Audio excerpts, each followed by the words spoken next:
Le Père Noël, ce bon vieillard jovial en rouge et blanc, symbole de joie et de générosité, aurait-il une face sombre?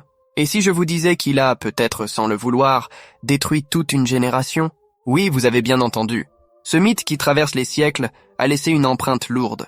Mais comment et pourquoi? Préparez-vous à découvrir l'histoire que personne n'ose raconter. Pour comprendre, revenons aux origines.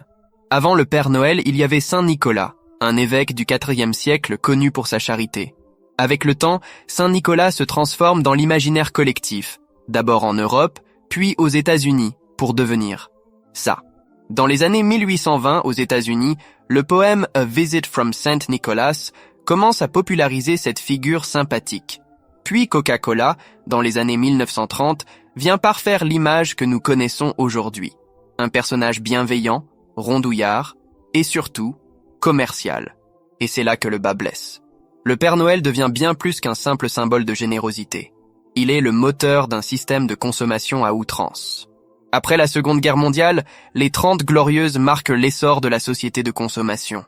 Et qui est en première ligne pour la promouvoir? Vous l'avez deviné, le Père Noël. Mais là où nos grands-parents voyaient une occasion de célébrer en famille, les enfants de la génération suivante, eux, subissaient. Les années 80-90, ce sont les années fastes pour le marketing de Noël.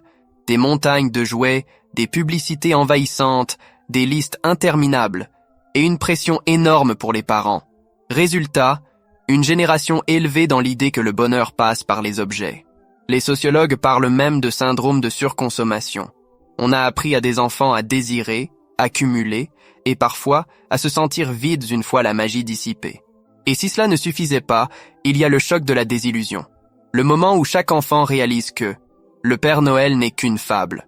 Une révélation souvent brutale qui pousse à questionner non seulement Noël, mais parfois toute la confiance envers les adultes. Pour certains, cette découverte n'est qu'un passage. Mais pour d'autres, elle marque le début d'un scepticisme profond vis-à-vis des traditions et des institutions. Alors, le Père Noël est-il vraiment le coupable? Ou n'est-il qu'un bouc émissaire dans un monde qui a transformé une belle légende en outil de marketing? Peut-être que la réponse est ailleurs, dans notre capacité à réinventer Noël.